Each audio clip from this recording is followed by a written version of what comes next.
This is the McLaren 765LT, and it's the latest in a line of absolutely insane McLaren models at the top of the brand's lineup.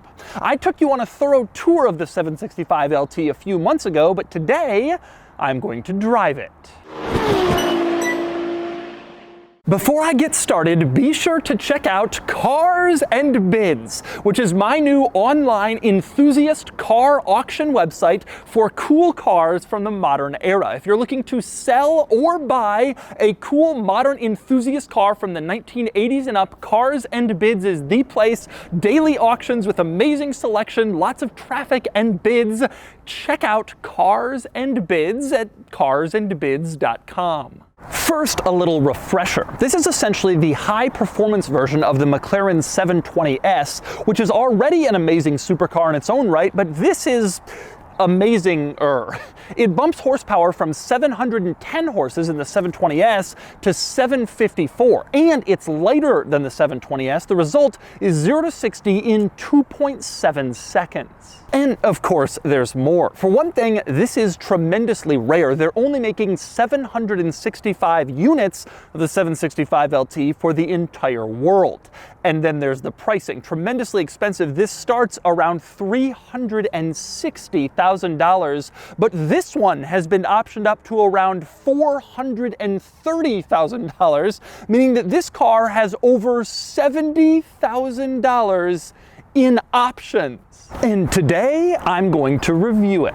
Since I've already taken you on a thorough tour of the 765LT in my prior video on my main channel, I will link that video in the description below. And today I'm just going to focus on a few quirks and features highlights, and then I'm going to get this out on the road and drive it, and I'm told that experience is absolutely insane.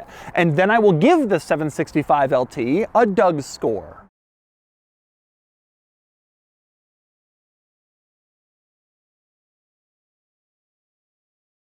All right, like I said, I'm going to go over a few quirks and feature highlights with the 765LT. Starting with getting in, you have this key. On the front looks like a normal McLaren key, but you turn it over and it says 765LT, so you can show off to people who merely have a 600LT when you're at your local McLaren event. Anyway, once you've unlocked the doors, to get inside, you put your hand into this air intake and feel around a bit, and there is a door handle popper thing in there. You pop the door, and then it opens up like a supercar door should, upwards, to create a sense of occasion and drama. And once the door is open on the driver's side, you have a little plaque in the door jamb that lets you know this is a 765LT and it is a very limited edition car. It tells you what number in the production run your 765LT is. You get to see that plaque every time you climb in your 765LT, just to validate your specialness. Now, probably the coolest thing that happens once you climb inside the car, at least until you start it,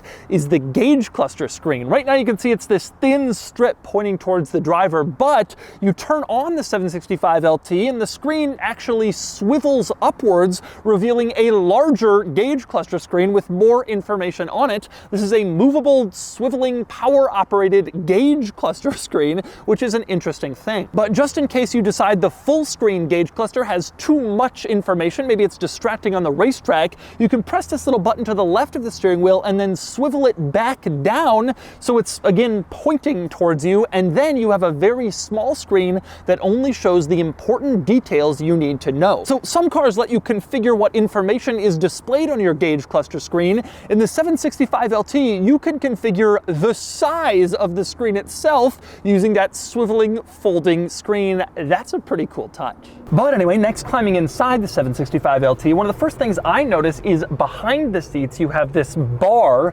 This isn't a roll cage. Instead, it's a harness bar designed for you to mount a racing seatbelt to it, and it's very expensive. This is part of the MSO Lightweight Pro package, which is an option on this car that costs $34,800. Almost 35 grand for one option package. MSO stands for McLaren Special Operations, who creates these special packages to make the cars more interesting.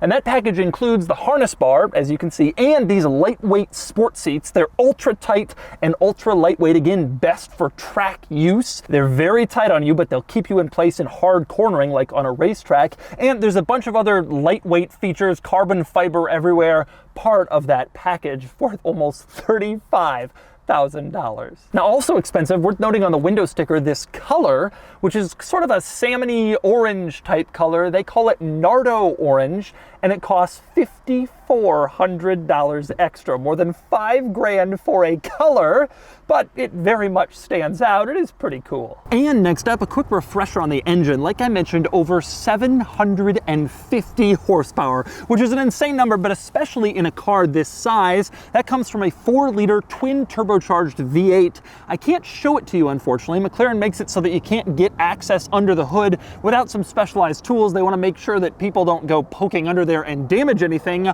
but it's there and it's powerful. And just to emphasize exactly how powerful this engine is, let's take a listen. It has quite an exhaust note.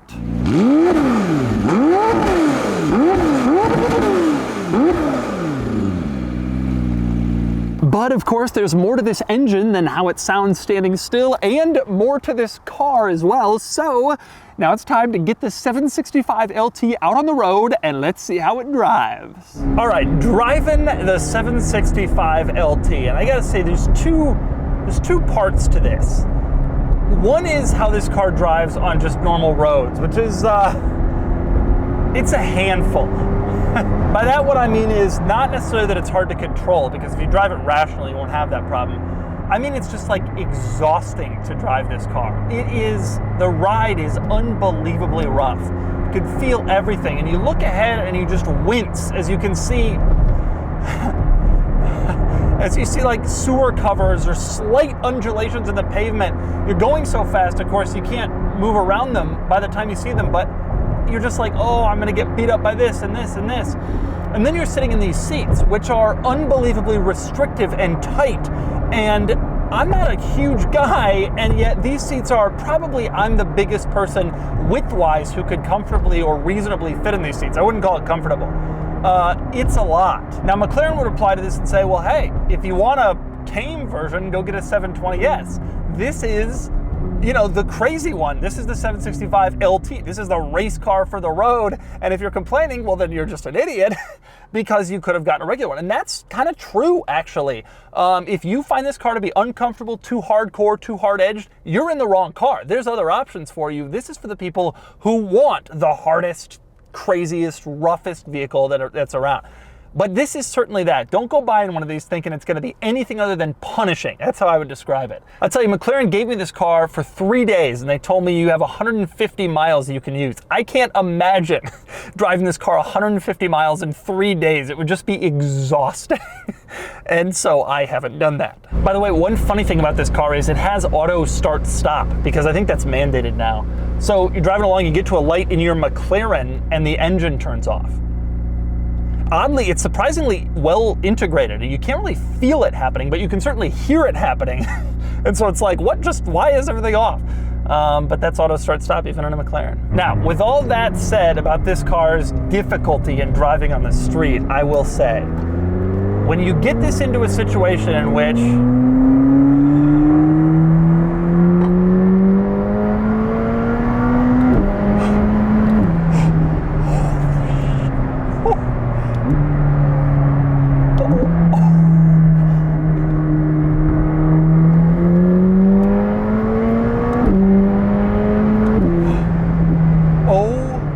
my God.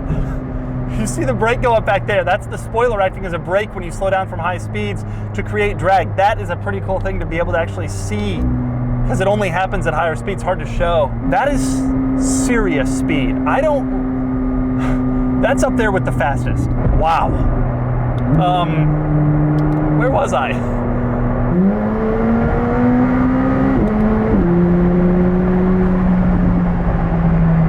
Anyway, what I was gonna say is, when you actually get this car onto some streets where you can get going faster, or onto some well-paved mountain kind of back roads, This car is an absolute dream, a delight like few other vehicles on the planet. The steering is incredibly precise. The ride is harsh because the suspension is so stiff, because in order to provide the very best steering and handling capabilities. The car is brutally fast. I mean, brutally fast. You just feel an unbelievable performance level when you step on the throttle in this thing. I've never quite seen anything like this at this price point. When you look at 918, when you look at P1, those cars feel like this one does, but this is only $430,000. McLaren has democratized the hypercar more than anyone else has. Instead of being $1 million or $1.5 million, now it's only $430,000, which sounds still ridiculous, but it's hard to even, I mean, people were paying $1 million for this level of performance recently. Now it's cheaper. I can't believe this car. I also just love how it steers and handles. I'm not really going to be able to show you in this clip, but it's incredible. The corner's incredibly flat. It is monstrously capable. This is probably the closest I've felt to a real race car on the road. It's just brutal shifts. There's no effort paid to comfortability, noise reduction, reducing harshness like every other car. You feel everything. It reminds me of a GTR track edition, but even crazier, even more insane, even more connected to the road. You feel everything. You're part, I'm blown away, almost speechless. This car has certainly left me feeling more just like pushed to the limit than basically anything else. This thing makes a 488 feel sanitized. It makes a Huracan feel rational and luxurious by comparison. I'm serious. This is a car I would not want to drive every day. It looks like other McLarens, but it doesn't feel like it. It is a lot to put up with. But on the days where you do drive it, you'll be rewarded with one of the craziest car experiences that is possibly imaginable.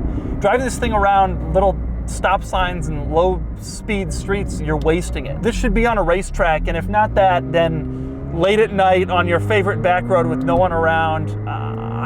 I'm blown away. It really does feel like a race car for the road in just an insane way. I guess the Senna also kind of had this feeling too, but I don't know, this maybe even feels more visceral, more thrilling, more like slap you in the face while you drive kind of car. It's amazing. $430,000 is a lot of money, but if you want to really have a roller coaster in your garage, this is it. Just be careful. And so that's the McLaren 765LT. Supercars just keep getting crazier, and this is clearly proof of that. One of the most insane, thrilling, exciting cars on the market today. Frankly, one of the craziest supercars of all time, at least in terms of driving experience. And now it's time to give the 765LT a DOUGSCORE. And the DOUGSCORE is here. The 765LT predictably fits in near its closest competitors, although just below them, the 765LT does as well as the 48 Pista, the Huracan Evo, or the GT2 RS in weekend categories, or better. But in the daily categories, it's even more compromised than those already compromised cars, with a rougher ride and unproven reliability. Still, the 765LT is an absolute blast to drive, and it's a great rival to some of the very best exotic sports cars.